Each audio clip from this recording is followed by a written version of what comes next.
मेरे मुंह से हल्की हल्की आवाजें निकल रही थी। मैं जानती थी कि जो भी हो रहा है वह इतना जल्दी रुकने वाला तो नहीं है, मुझे और भी सहना पड़ेगा। मैं दर्द के मारे छटपटा लगी थी, पर सच कहूं तो इस दर्द का अपना ही मजा है। इस दर्द में जो सुख छुपा है वह आप महसूस नहीं कर सकते। मैंने उसे भड़काने के लिए धीरे आवाज में कहा, अबे मार ही डालेगा क्या? मेरी इस आवाज ने उसे उकसा दिया। और फिर जो हुआ दोस्तों, मेरा नाम राहुल है, मैं अभी 24 साल का हूँ और मैं प्रयागराज का रहने वाला हूँ दोस्तों।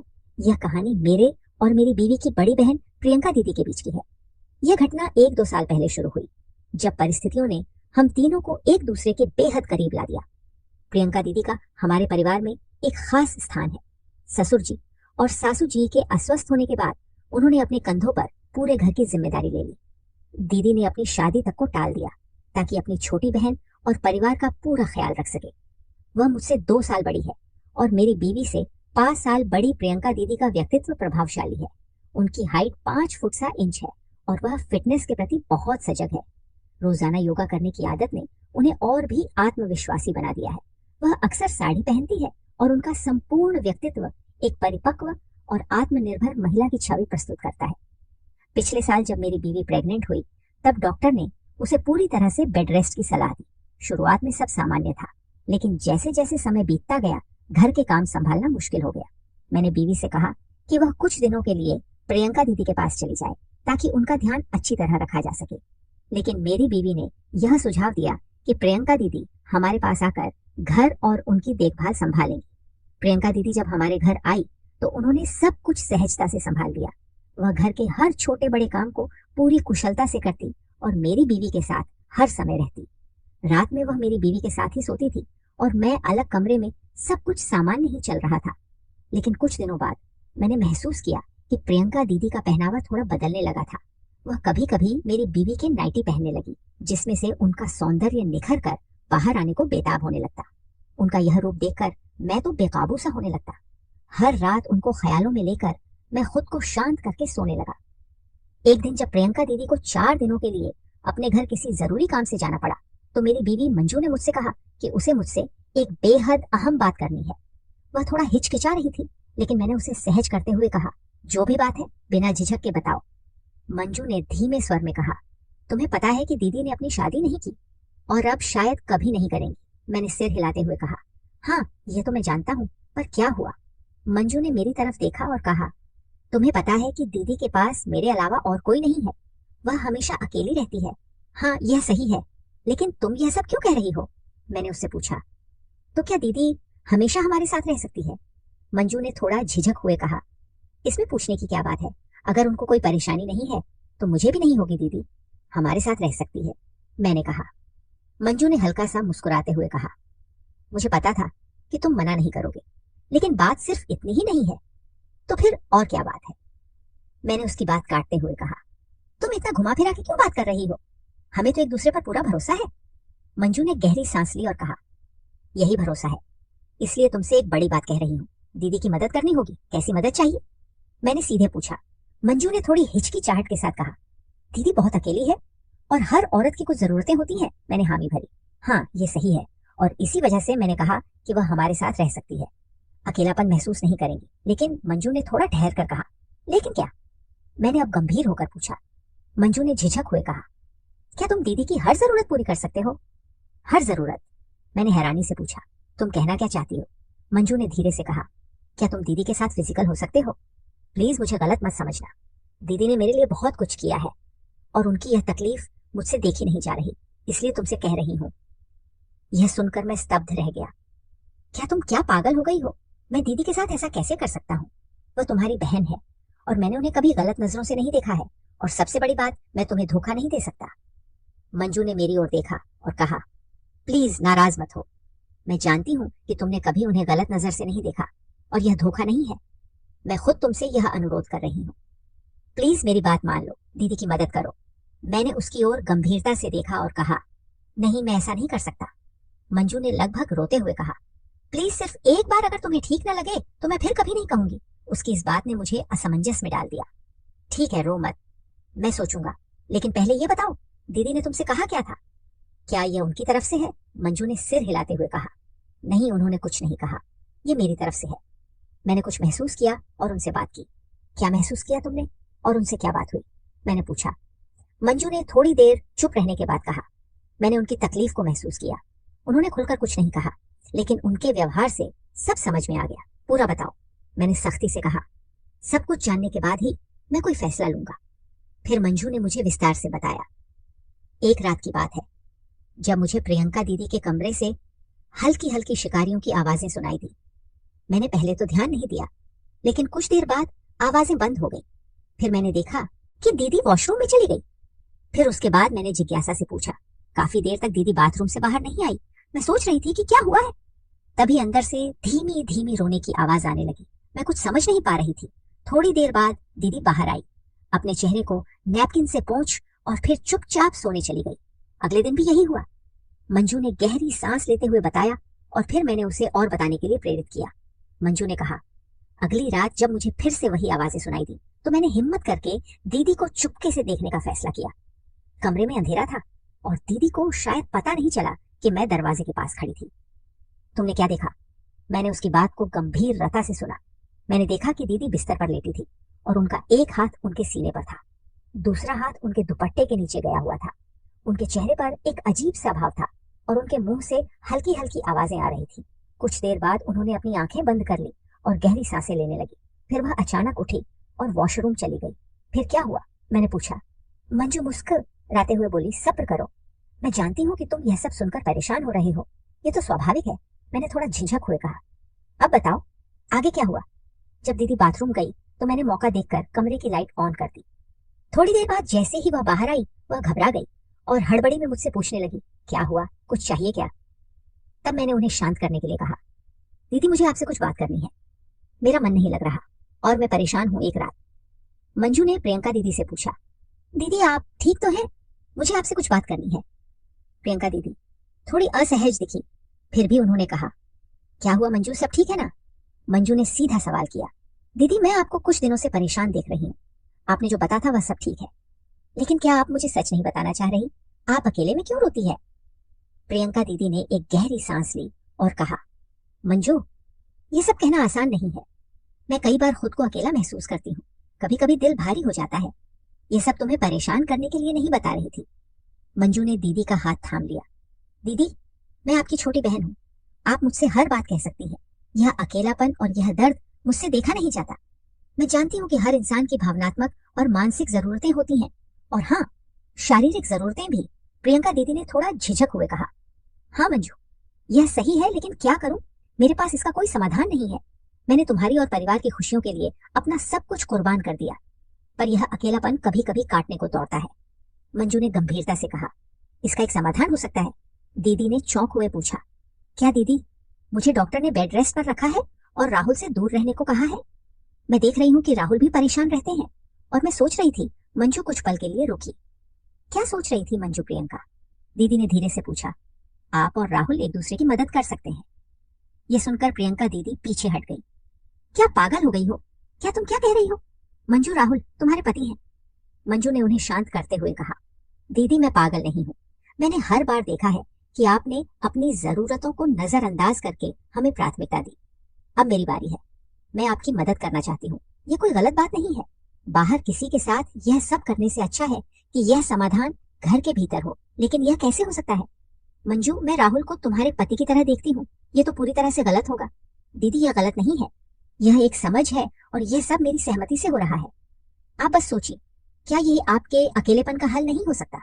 आप इस पर विचार करें, और यदि आपको लगे कि यह सही नहीं है तो कोई जबरदस्ती नहीं होगी। प्रियंका दीदी असमंजस में पड़ गई। मंजू मैं कुछ नहीं समझ पा रही, ये सब मेरे लिए अजीब है। क्या राहुल जी इसके लिए तैयार होंगे और तुम सच में ये सब चाहती हो? मंजू ने दृढ़ता से कहा, मैंने सब सोच समझ कर ही ये बात कही है। राहुल मेरी बात मानेंगे, और सबसे जरूरी बात यह है कि मैं ये खुद चाहती हूँ। आप सिर्फ मेरे लिए नहीं अपने लिए ये मौका लीजिए। प्रियंका दीदी ने लंबी सांस ली और कहा, ठीक है मैं सोचूंगी, लेकिन अभी भी यह सब मेरे लिए आसान नहीं है। अगले दिन मैं कार लेकर प्रियंका दीदी को लेने उनके घर गया। जैसे ही मैं उनके दरवाजे पर पहुंचा, वह बाहर आई। उन्होंने मेरी बीवी का घुटने तक की लंबाई वाला वन पीस पहन रखा था। वह उसमें बहुत आकर्षक लग रही थी, जैसे वह ड्रेस उन्हीं के लिए बनी हो।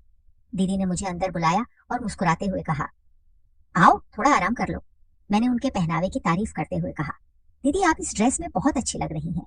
ये सच में आप पर खूब जच रही है। दीदी ने हल्के से शर्मा कर धन्यवाद कहा और चाय बनाने के लिए किचन में चली गई। मैं सोफे में बैठकर मोबाइल पर समय बिताने लगा। कुछ ही देर में दीदी चाय लेकर आई और मेरे साथ सामने वाले सोफे पर बैठ गई। हमने पहले इधर उधर की बातें की। मैंने कहा, हम 1 घंटे में निकलते हैं वापस। दीदी ने मुस्कुराते हुए हामी भरी।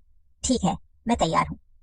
कुछ देर की चुप्पी के बाद मैंने झिझक हुए उनसे कहा, प्रियंका, दीदी आपकी बहन से मेरी एक बात हुई थी, क्या आपसे भी उसने इस बारे में बात की? यह सुनते ही दीदी थोड़ी असहज हो गई और कमरे में अचानक शांति पसर गई। वह कुछ कहने की कोशिश कर रही थी, लेकिन उनकी झिझक साफ झलक रही थी। मैंने उन्हें सहज करने की कोशिश करते हुए कहा, दीदी आप मुझसे कुछ भी कह सकती हैं। मैं समझता हूँ कि हर इंसान की अपनी निजी जरूरतें और भावनाएं होती हैं, इसमें कुछ भी गलत नहीं है। अगर आपकी कोई समस्या है तो मैं आपकी मदद करने के लिए पूरी तरह तैयार हूँ, बस आपको मुझ पर भरोसा रखना होगा। दीदी ने गहरी सांस ली और धीरे से कहा, मुझे समझ नहीं आ रहा है कि मैं क्या कहूँ। यह सब मेरे लिए थोड़ा असहज है। मैंने कहा, देखिए दीदी, आप ऐसा कुछ भी मत सोचिए जिससे आपको लगे कि आप अपनी बहन को धोखा दे रही हैं। यह सब उन्हीं की सलाह थी। पहले मुझे भी अजीब लगा, लेकिन जब मैंने इस पर गहराई से सोचा तो मुझे लगा कि इसमें कुछ गलत नहीं है और इसलिए मैं खुद आपको लेने आया ताकि इस पर हम खुलकर बात कर सकें। दीदी ने थोड़ी देर तक मुझे देखा और फिर कहा, ठीक है राहुल, मैंने भी इस बारे में काफी सोचा है। अगर बात घर तक सीमित रहती है और किसी को कोई तकलीफ नहीं होती तो शायद इससे मेरे अकेलेपन का हल निकल सके। मैंने मुस्कुराते हुए कहा, तो फिर तय रहा। अब से आप मुझे राहुल कहेंगी और मैं आपको प्रियंका। अगर आपको कभी कोई समस्या हो तो आप मुझसे बिना झिझक के कहेंगी। दीदी ने हल्के से मुस्कुराते हुए कहा, ठीक है, और आप भी मुझे दीदी के बजाय सिर्फ प्रियंका बुलाएं। एक हल्की मुस्कान के साथ मैंने प्रियंका से कहा, सच कहूं, पिछले कुछ दिनों से तुमने जो आउटफिट्स पहने हैं उनमें तुम कमाल की लग रही हो। प्रियंका थोड़ा सा शर्माते हुए बोली, थैंक्स। वैसे तुम्हारी नजरों से मैं समझ रही थी कि तुमने नोटिस किया है, लेकिन मुझे बताओ, तुमने मुझ में क्या देखा जो इतना खास लगा? मैंने उसकी ओर देखते हुए कहा, आप तो सिर से लेकर पांव तक पूरी की पूरी अच्छी हो, लेकिन जब से आपको उन कपड़ों में देखा तो मैं तो आपकी खूबसूरती का दीवाना हो गया। आपको मुझसे क्या अच्छा लगा?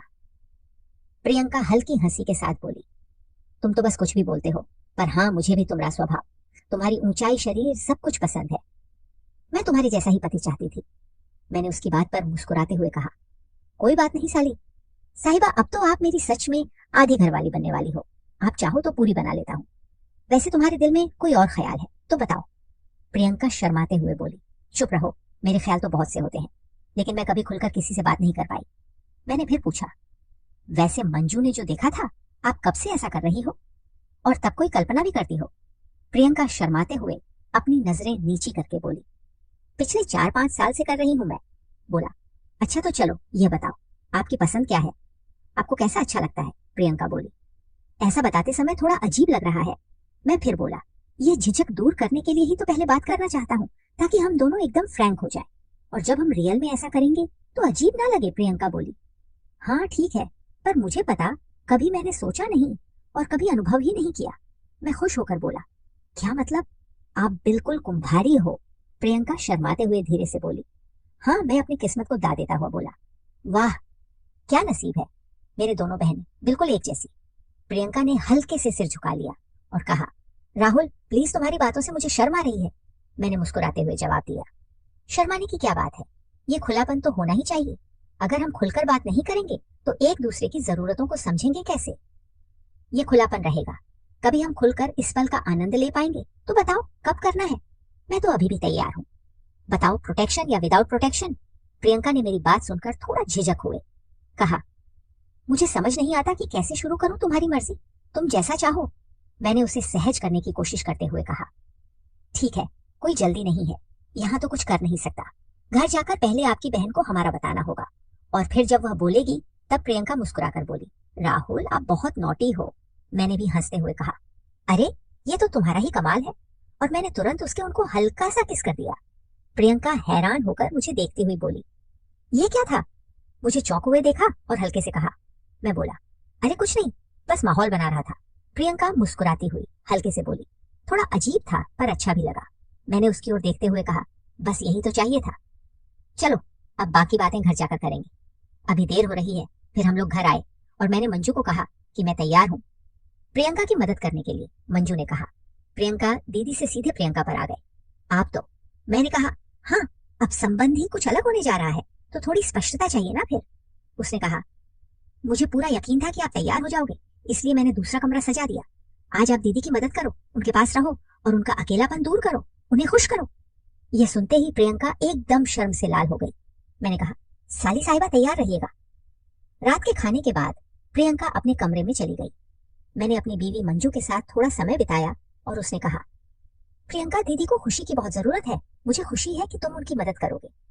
थोड़ी देर बाद मैं प्रियंका के कमरे में गया। कमरा बहुत ही सुंदर तरीके से सजाया गया था।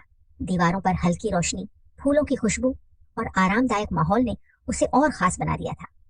प्रियंका ने कमरे को देखकर भावुक होकर कहा, मैं कितनी भाग्यशाली हूँ जो मुझे इतनी प्यारी बहन मिली जिसने मेरे लिए इतना कुछ किया। प्रियंका कमरे में शांत होकर बैठी थी। माहौल में एक गहरी सी शांति थी और हल्की रोशनी कमरे को और भी खास बना रही थी। मैंने उसकी ओर देखा और धीरे से कहा, प्रियंका, इस पल को बस महसूस करो, यह तुम्हारे लिए है। तुम चिंता छोड़कर बस अपने दिल को सुकून दो। मैंने उसके सिर पर हल्के से हाथ रखा और कहा, तुम्हारी मुस्कान बहुत कुछ कहती है। यह पर तुम्हारे लिए खास होना चाहिए क्योंकि तुम खास हो। प्रियंका ने अपनी आंखें बंद कर ली और गहरी सांस ली। वह थोड़ा भावुक लग रही थी, लेकिन उसकी मुस्कान उसे और भी प्यारा बना रही थी। कुछ देर तक मैं उसकी ओर देखता रहा, जैसे उस पल को बस अपने दिल में कैद कर लेना चाहता था। थोड़ी देर बाद प्रियंका ने अपनी आंखें खोली और हल्के से मुस्कुराते हुए पूछा, क्या हुआ? तुम कुछ सोच रहे हो? मैंने फिर उसे अपनी बाहों में भर लिया। प्रियंका ने थोड़ा झिझक हुए कहा, लेकिन क्या मैं इस सब के लिए तैयार हूँ?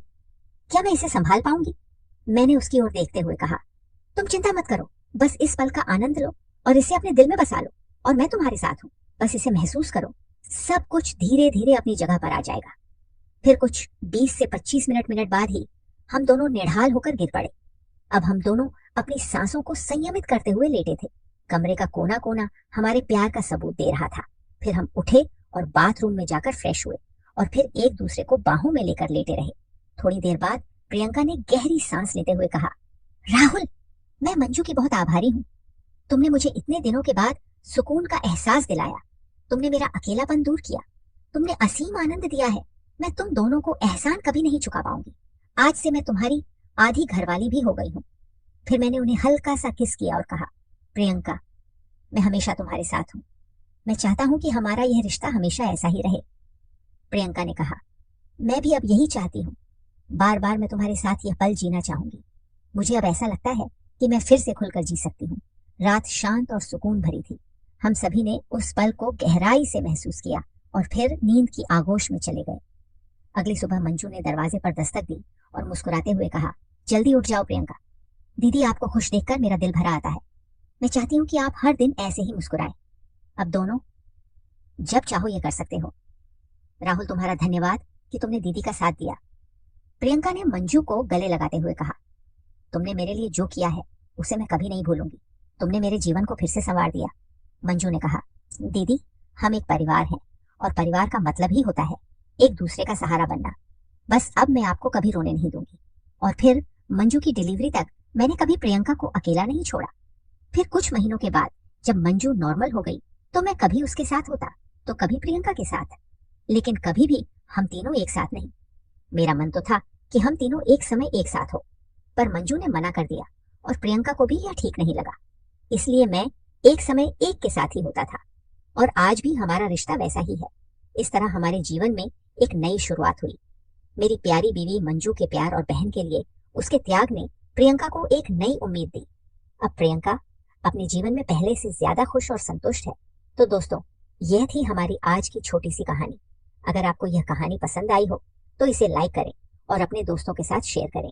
आगे भी ऐसी ही रोमांचक कहानियों के लिए हमारे चैनल को सब्सक्राइब जरूर करें। धन्यवाद।